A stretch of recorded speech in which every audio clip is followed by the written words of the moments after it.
4. 징세관은 약속을 지켰다. 이 징세관은 인도가 영국의 지배하에 있을 때 수백 개로 나누어져 있던 지방의 장어로 징세관이란 칭호를 붙인 것은 무굴 제국 당시 지방장관의 으뜸과는 임무가 세금을 징수하는 일이었기 때문이다라는 설명이 있습니다. 징세관은 약속을 지켰다. 이튿날 그는 근동의 수많은 인도 신사들에게 오는 화요일 5시부터 7시까지 클럽 정원에서 열리는 파티에 참석해 달라는, 터튼 부인이 여자들도 함께 초대한다는 내용을 덧붙여 참석해 달라는 초대장을 보냈다. 그의 이러한 행동은 사람들을 몹시 흥분시켰고 곳곳에서 이야기거리가 되었다. 마무드 알리는 이렇게 설명했다.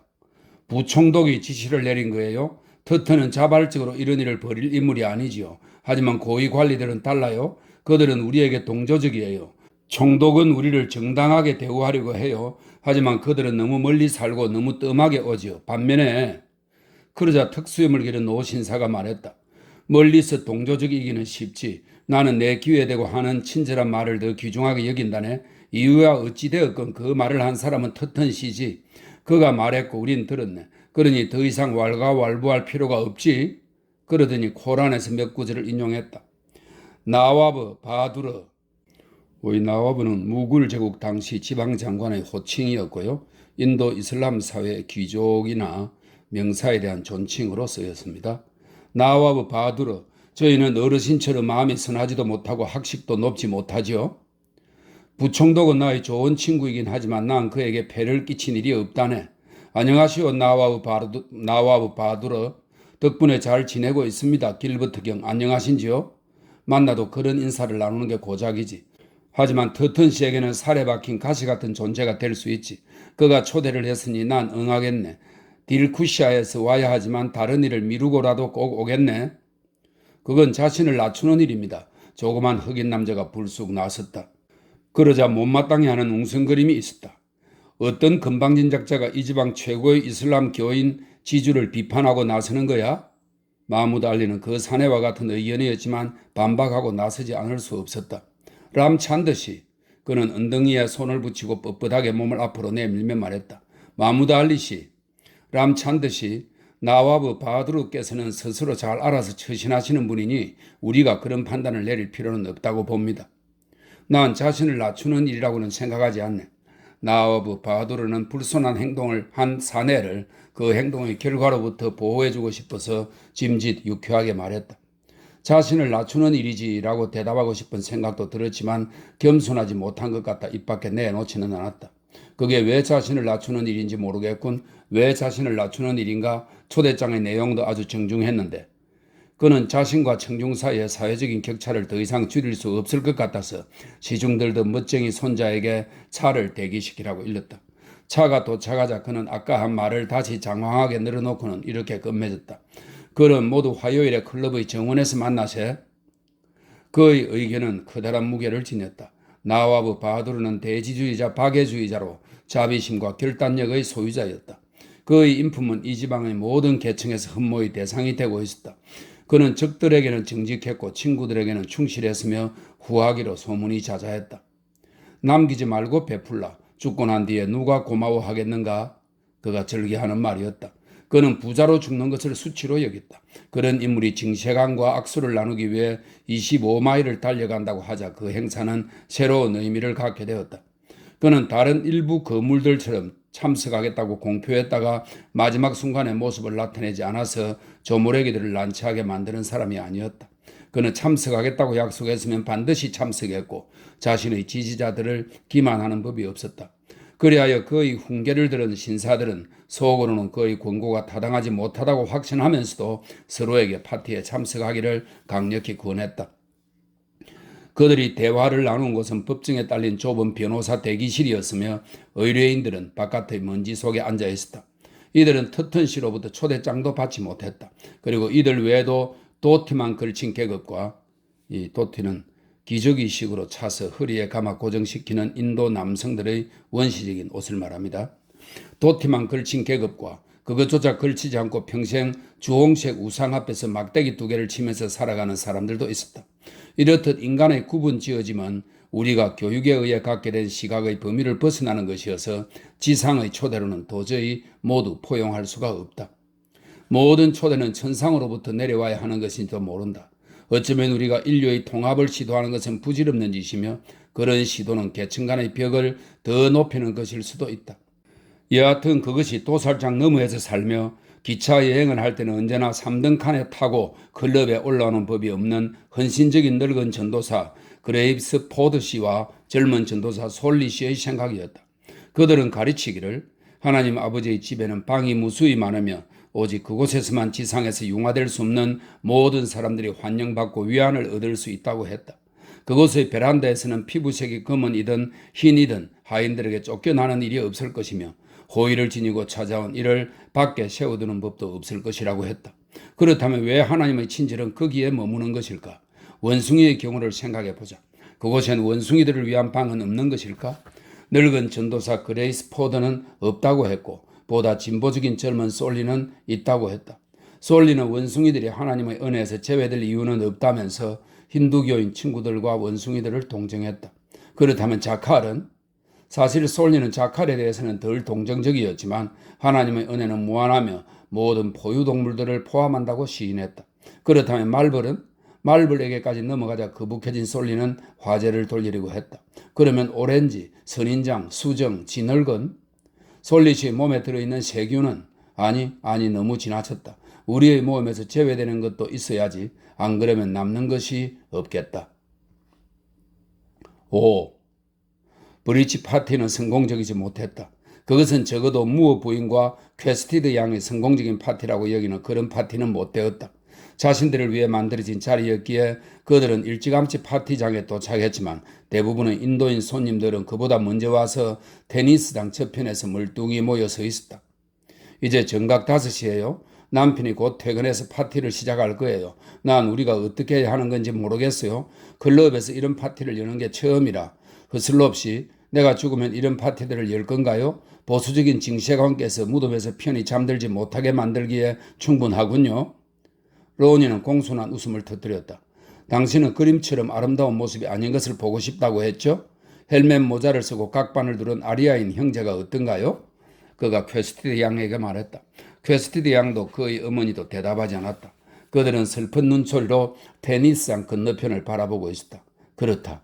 그것은 그림처럼 아름다운 모습이 아니었다. 수천 년 세월의 장엄함을 버린 동량이 아무도 그 안쪽을 볼 수 없는 골짜기로 내려가고 있었다. 꼭 기억해야 할지만 여기 온 사람들은 중요한 인물들이 아니라는 거죠. 중요한 인물들은 안 와요. 그렇지 않습니까, 터튼 부인?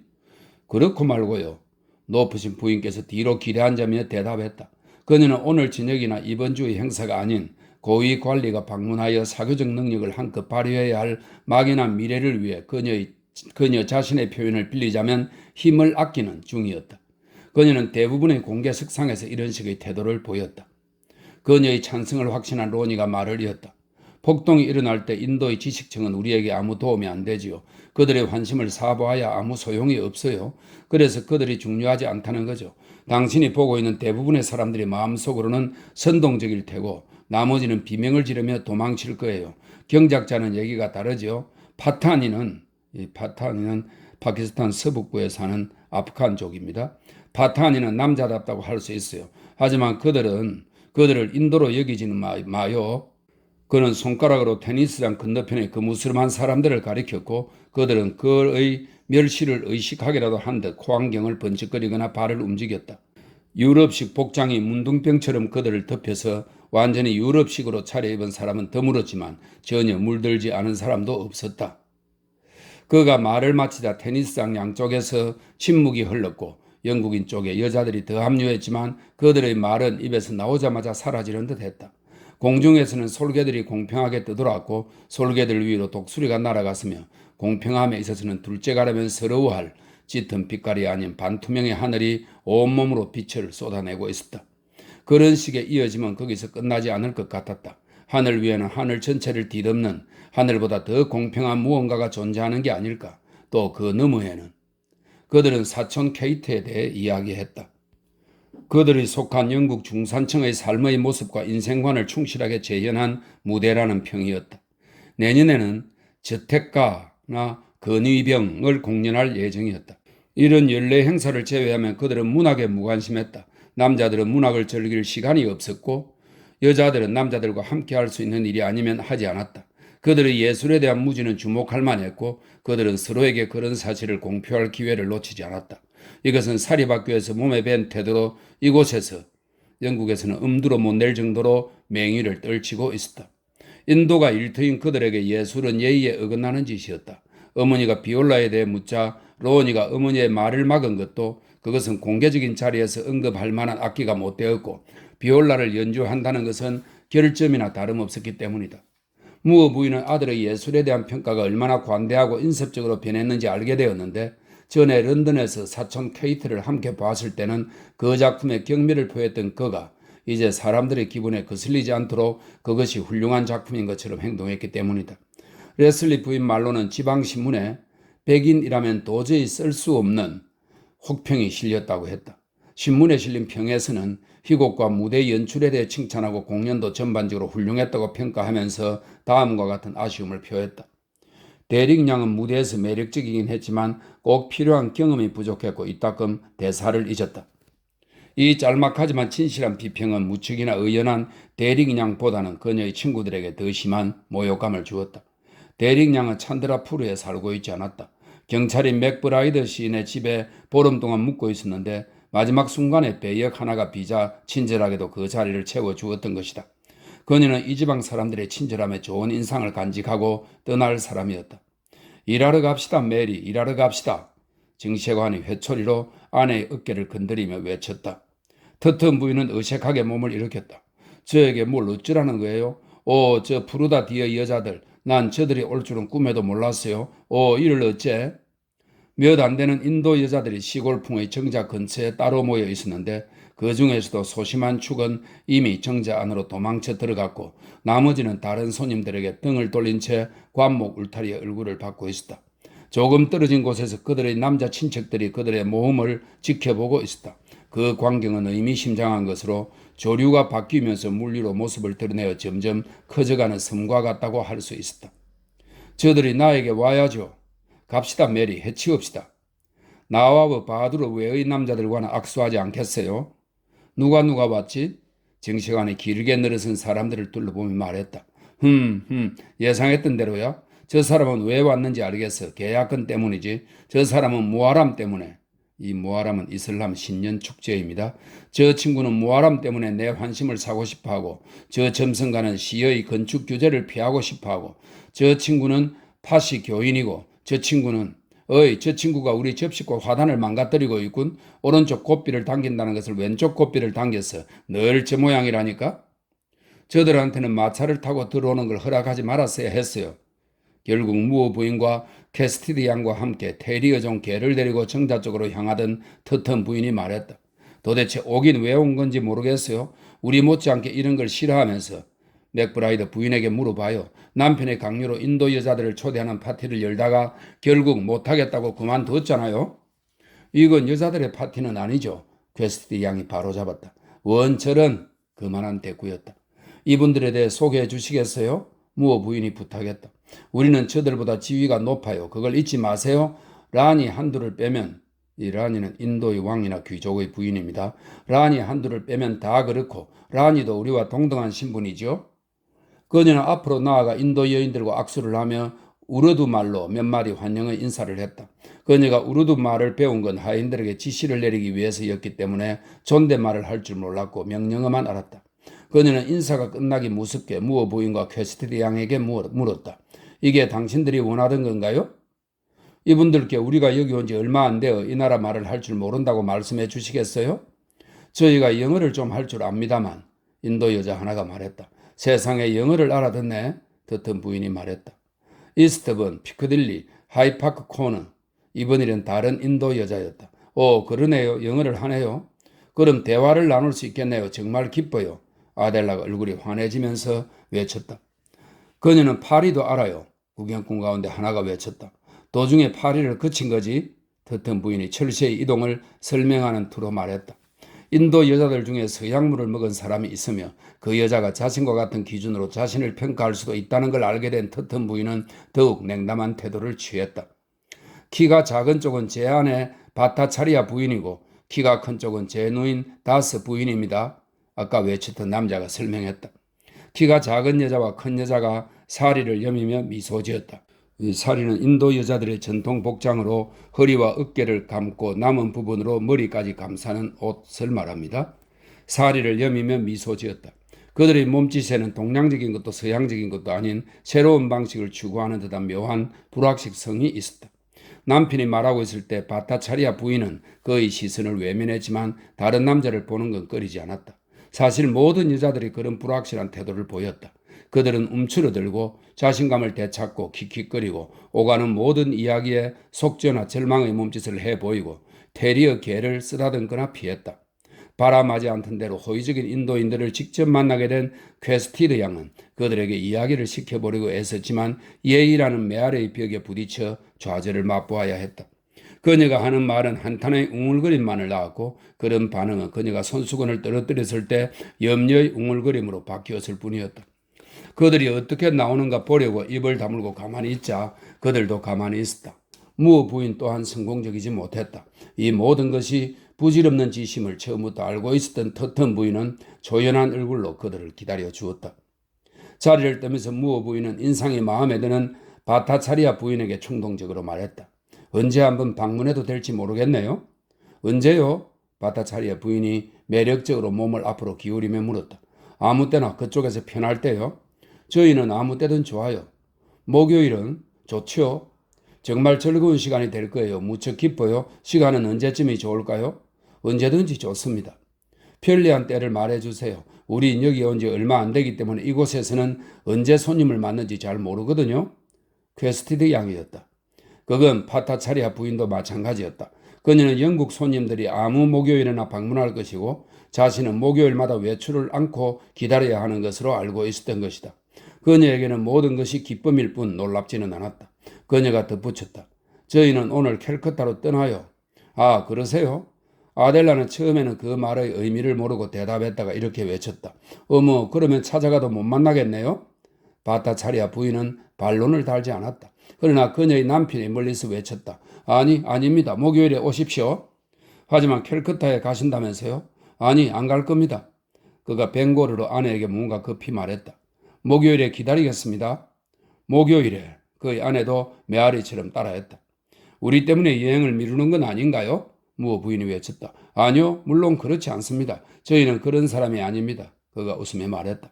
아무래도 그런 것 같은데요. 이를 어째 말할 수 없이 마음이 무겁네요.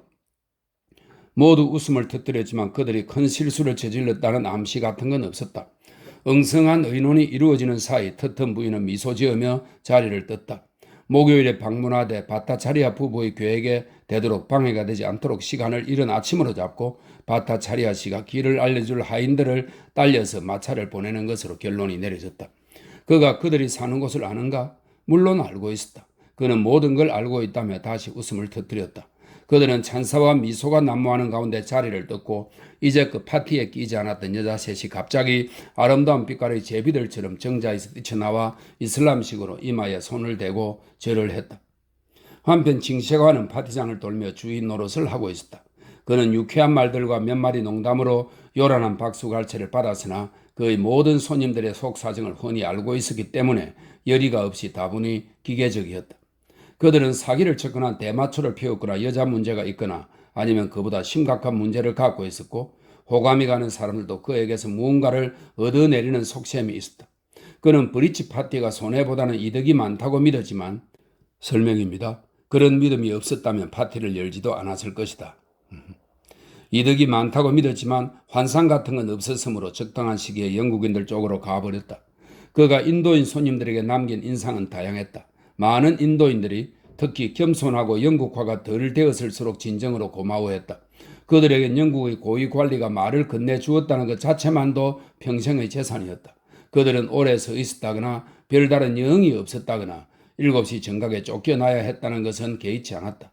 나머지 사람들은 보다 지성적으로 고마움을 느꼈다. 나와브 바두르의 경우 다른 손님들과 다른 대우를 받는 것에는 무관심했지만 이런 초대를 낳은 친절한 마음에 감동받고 있었다. 그는 어려움들을 알고 있었고 징세관의 예를 썼다고 생각했다. 하지만 냉소적인 입장의 마무드 알리 같은 사람들은 터턴이 파티를 연 건 상관의 지시에 의한 것이라 굳게 믿으며 내내 무력한 분노에 떨면서 보다 건전한 견해를 갖고 있는 몇몇 사람들에게까지 그의 생각을 접연시켰다. 그런 마무드 알리조차 파티에 참석한 걸 기쁘게 여기고 있었다. 성역이란 특히 좀처럼 개방하지 않을 때 매력적인 곳이며 영국인 클럽의 행사를 눈여겨보아두었다가 나중에 친구들에게 풍자해서 들려주는 것도 흥미로운 일이 될 것이기 때문이었다. 터튼 다음으로 의무를 잘 수행한 관리는 작은 공립대학의 학장인 필딩이었다. 그는 이 지역에 대해 잘 몰랐고 이곳 주민들에 대한 반감도 덜했으므로 덜 냉소적이었다. 활달하고 원기왕성한 그는 여기저기 뛰어다니며 많은 실수들을 저질렀지만 그의 학부형들은 학생들 사이에서의 그의 인기를 감안하여 눈감아 주었다. 다과 시간에도 그는 영국인 쪽으로 가지 않고 입이 얼얼하도록 매운 녹두를 먹으랬다. 그는 아무하고나 이야기하고 아무 음식이나 먹었다. 그는 무척이나 소원한 분위기에서도 영국에서 새로운 두 여인이 멋진 성공을 이루었으며 예의 바르게도 바타차리아 부인의 집을 방문하고 싶다는 의사를 표시하여 그녀뿐 아니라 그 말을 들은 모든 영국인들을 기쁘게 했음을 알게 되었다. 필딩 역시 그 말을 듣고 뿌듯했다. 그는 새로운 두 여인을 잘 몰랐지만 그들의 친절함이 얼마나 큰 기쁨이 되었는지를 전하기로 했다. 그는 두 여인 중에서 젊은 쪽이 혼자 있는 걸 발견했다. 그녀는 선인장 울타리 틈새로 마라바르 산을 바라보고 있었는데 일몰 무렵이면 늘 그렇듯이 마라바르는 가까이 다가와 있었다. 일몰이 오래 지속된다면 마라바르는 찬드라푸르에까지 이를 수도 있겠지만 이곳은 적도 지역이라 일몰이 눈 깜짝할 사이에 지나갔다. 필딩이 이야기를 전하자 그녀는 뛸 듯이 기뻐하며 그에게 고마워했고 그 바람에 필딩은 그녀와 무어 부인에게 차를 마시러 오라고 초대하게 됐다. 전 좋아요. 그리고 무어 부인께서도 좋아하실 거예요? 저는 사실 은둔자처럼 살고 있습니다. 이런 곳에서는 그게 상책이겠네요.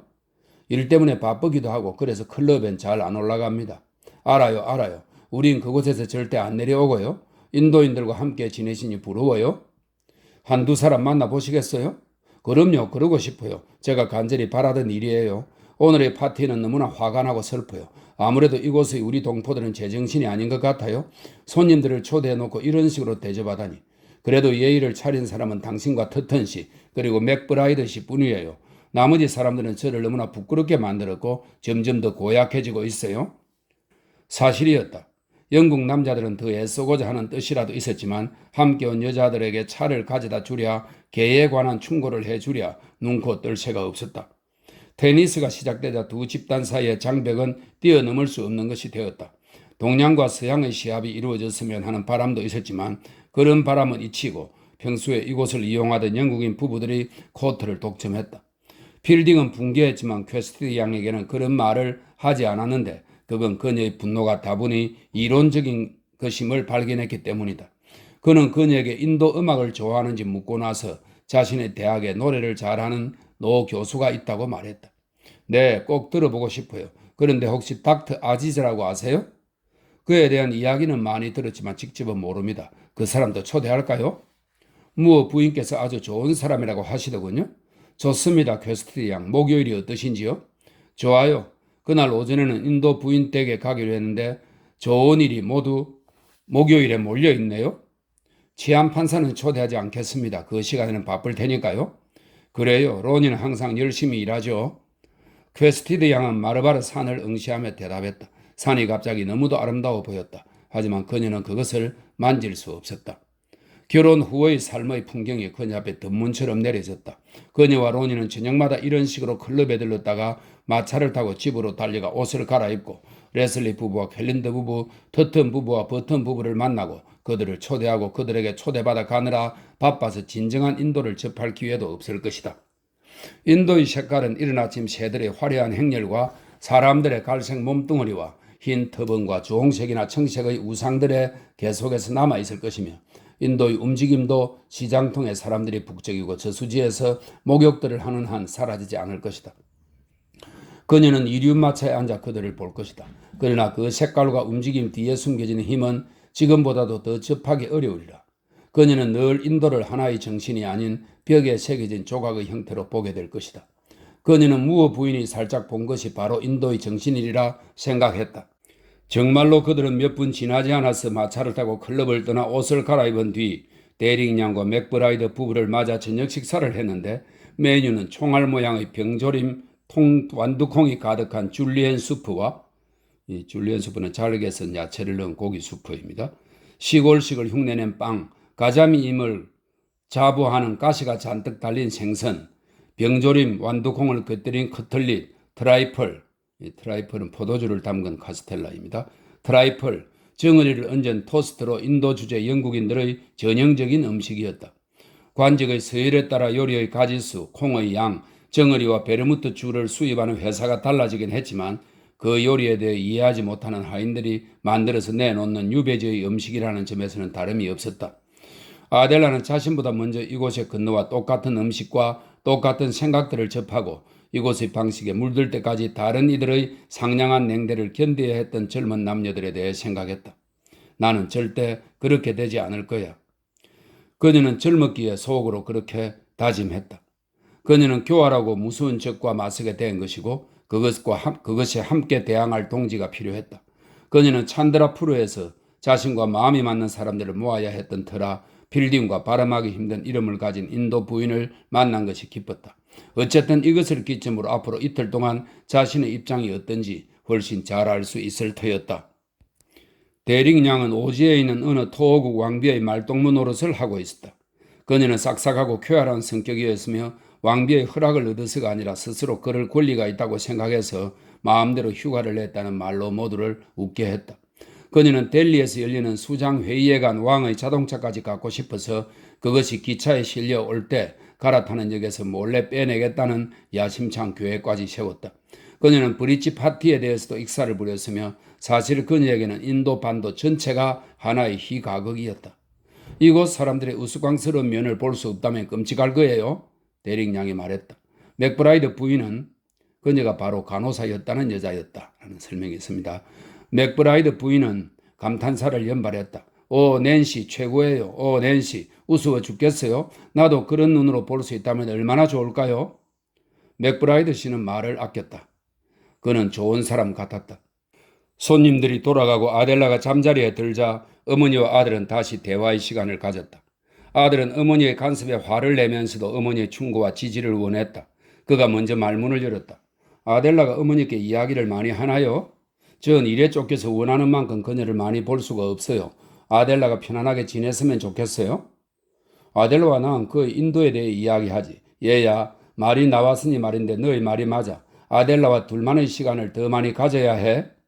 그래요. 그럴지도 모르죠. 하지만 그랬다가는 사람들의 입에 오르내릴 거예요? 언젠가는 사람들의 입에 오르내리게 되어 있지. 그런 건 신경 쓸 것 없다.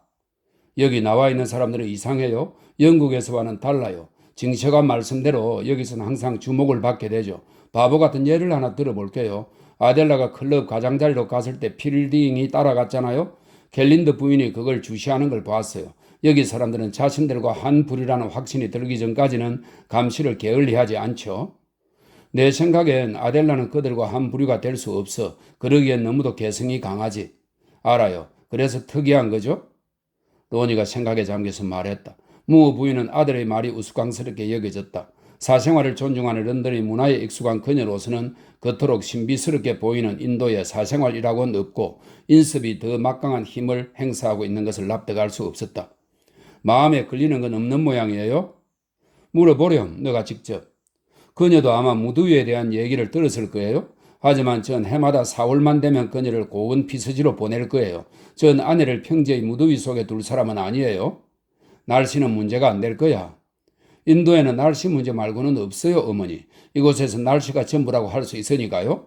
그래. 하지만 맥브라이드 씨 말대로 아델라의 신경을 건드리는 건 오히려 이곳의 영국 사람들인 것 같구나. 아델라는 그들이 인도인들에게 친절하게 행동한다고 생각하지 않지. 그러게 제가 뭘 했어요. 전 지난주에 이미 눈치챘어요. 그런 지역적인 문제에 연연하다니 여자란. 무 부인은 놀라서 아델라에 대해서는 완전히 잊었다. 지역적인 문제? 지역적인 문제라고? 어떻게 그게 지역적인 문제라는 거냐? 우린 여기 친절하게 행동하려고 나와 있는 게 아니에요. 그게 무슨 말이냐? 말씀드린 그대로예요. 우린 여기 치안 유지를 위해 나온 거예요. 그것이 제 입장이에요. 인도는 응접실이 아니에요. 마치 신의 입장 같구나. 무어 부인이 조용히 말했다. 그러나 그녀를 노하게 한 건 아들의 입장보다는 태도였다. 로니는 냉정을 되찾으려 애쓰며 말했다. 인도는 신들을 좋아하죠. 그리고 영국인들은 신처럼 행세하기를 좋아하지. 이래봐야 아무 소용없어요. 우리는 여기 와 있고 이 나라는 우리가 신이건 아니건 우리를 참고 견뎌야 해요. 저 좀 보세요. 그는 애걸해 보일 정도로 벌컥 화를 냈다. 어머니와 아델라는 제가 어떻게 하기를 원하는 거예요? 제가 속한 계급, 제가 여기서 존경하는 모든 사람들에게 반기를 들라고요? 인도인들에게 친절하지 못하다는 이유로 이 나라에서 일을 잘해서 누릴 수 있는 권리를 포기하라고요? 어머니나 아델라나 일이 어떤 건지 몰라서 그러는 거예요. 안다면 그런 헛소리를 부릴 수가 없죠. 저도 이런 말 하기는 싫지만 어쩔 수가 없네요. 어머니와 아델라는 병적으로 예민하게 굴고 있어요. 징체감께서 수고를 마다않고 어머니와 아델라를 즐겁게 해주려고 그런 자리를 마련했는데 아까 두 사람이 어땠는지 다 봤어요. 저는 여기 일하러 온 거예요. 이 형편없는 나라를 힘으로 다스리기 위해서요. 저는 선교사도 아니고 노동당원도 아니고 감상적인 문학가도 아니에요. 공무원이에요. 어머니께서도 제가 그 직업을 선택하기를 원하셨잖아요. 우리는 인도에서 친절하지 않고 그럴 의도도 없어요. 더 중요한 임무가 있으니까요. 그것은 진심이었다. 그는 날마다 거짓과 아첨이 난무하는 법정에서 거짓된 양쪽 주장 중에서 어떤 쪽이 더 거짓인지 가리고 두려움 없이 법을 집행하고 약자로부터 더 약자를, 그럴싸하게 말을 잘하는 사람으로부터 말 주변이 없는 사람들을 보호하기 위해 애쓰고 있었다. 오늘 아침에도 순례자들에게 차비를 바가지 씌운 철도 영무원과 강간 미수로 잡혀온 파탄인에게 유죄를 선고했다. 그렇다고 누가 알아주거나 고마워하기를 기대하지도 않았고 영무원과 파탄인은 정인들을 매수한 뒤 상소를 해서 판결을 번복시킬 수도 있었다. 그것이 그의 일이었다. 하지만 그는 같은 동포들로부터는 공감을 기대했고 새로운 사람들을 제외하고는 모두 그렇게 해주었다. 그는 하루 일과가 끝나고 같은 부류의 사람들과 테니스를 치거나 긴 의자에 다리를 올려놓고 쉬고 싶은 때 브릿지 파티 따위에 대한 걱정이나 하고 있어서는 안 된다고 생각했다. 아들은 진지하게 말했지만 무어 부인은 아들이 그토록 신바람을 내면서 떠드는 것이 맞득지 않았다. 로니는 자신의 처지가 지닌 결점들을 한껏 즐기고 있었다. 그는 자신이 인도 사람들에게 친절하게 대하기 위해 이곳에 온 것이 아님을 듣기 싫을 정도로 되뇌며 그것에서 분명한 만족감을 얻고 있었다. 무어 부인은 아들이 사립학교에 다니던 시절이 떠올랐다. 그 시절의 청년다운 인도주의는 자취도 없어진 채 아들은 이제 지적이면서도 적개심을 품은 소년처럼 이야기하고 있었다. 목소리만 아니었다면 그의 말이 어머니에게 감명을 주었을 수도 있지만 어머니는 아들의 자만에 찬 쾌활한 목소리를 듣고 조그만 붉은 코 밑에서 너무도 득이양양하고 당당하게 움직이는 입을 보면서 엉뚱하게도 이것이 인도에 관한 최후의 발언은 아니리라고 생각했다. 일말의 후회라도 있었다면 계획된 내용물이 아닌 마음에서 우러난 진실한 후회 말이다. 그는 다른 사람이 되었을 것이고 대영 제국도 다른 나라가 되었을 것이다. 논쟁을 해야겠구나. 내 생각은 이렇다. 나는 영국인이 이곳 사람들에게 친절하게 대하기 위해 이곳에 왔다고 생각한다. 그녀가 반지 부딪히는 소리를 내면서 말했다. 어머니가 그걸 어떻게 아시는데요? 자신이 흥분한 것에 부끄러움을 느낀 로니가 다시 부드럽게 말했다. 인도는 이 세계의 한 부분이니까. 그리고 하나님은 서로에게 친절하게 대하라고 우리를 세상에 보내주셨으니까. 하나님은 사랑이니까. 그녀는 아들이 그런 말을 끔찍하게 싫어하는 것을 알았기에 잠시 망설였지만 정체를 알 수 없는 힘에 이끌려 말을 이었다. 하나님은 이웃을 사랑하고 그 사랑을 보이라고 우리를 세상에 보내셨고 세상 어디에나 존재하시는 그분께서는 인도에서도 우리가 당신의 말씀을 잘 실천하고 있는지 지켜보실 테니까. 로니는 침울하고 조금은 불안한 얼굴이었다. 그는 어머니의 종교적인 성향에 대해 그것이 건강에 나쁘다는 징조이며 새아버지가 세상을 뜬 후로 부쩍 심해졌다는 것에 대해 알고 있었다. 그는 속으로 생각했다. 어머니는 확실히 나이가 드셨어. 그러니 어머니가 무슨 말씀을 하시도 신경을 곤두세우지 말아야 해. 친절하게 행동하려는 욕구는 하나님을 흡족하게 하지. 비록 무력할지라도 진실한 욕구만 있다면 하나님의 은총을 받을 수 있단다. 결국 모두 실패할지라도 실패도 여러 종류가 있지. 선의와 더 큰 선의와 그보다 더 큰 선의. 내가 인간의 여러 언어를 말하고 천사의 말까지 한다 하더라도 사랑이 없으면. 로니는 어머니 말이 끝나기를 기다렸다가 부드럽게 말했다. 잘 알겠어요, 어머니. 이제 일이나 해야겠어요. 어머니도 어서 주무셔야죠. 그래, 그래야지. 그들은 잠시 더 그대로 앉아 있었으나 기독교가 끼어든 이후로 대화는 비현실적인 것이 되어버렸다. 로니는 종교가 애국과 가사를 뒷받침하는 정도까지는 허용했지만 그것이 자신의 삶에 영향을 미치는 것은 거부했다. 그런 때면 그는 정중하면서도 단호한 어조로 이렇게 말했다. 그런 이야기는 할 필요가 없다고 봅니다. 종교는 개인적인 문제니까요. 그러면 상대도 아무렴요 하고 웅얼거렸다. 무어 부인은 하나님 얘기를 꺼낸 것이 실수였음을 깨달았지만 늙어가면서 하나님을 피하기가 점점 더 힘들어졌고 특히 인도 땅을 밟은 후로는 머릿속에서 그 생각이 떠나질 않았다. 그러나 묘하게도 하나님이 주는 그녀에게 주는 만족감은 줄어들고 있었다. 그녀는 자신이 아는 가장 위대한 존재인 하나님의 이름을 자주 불러야 했지만 그 효험이 이토록 적었던 적은 없었다.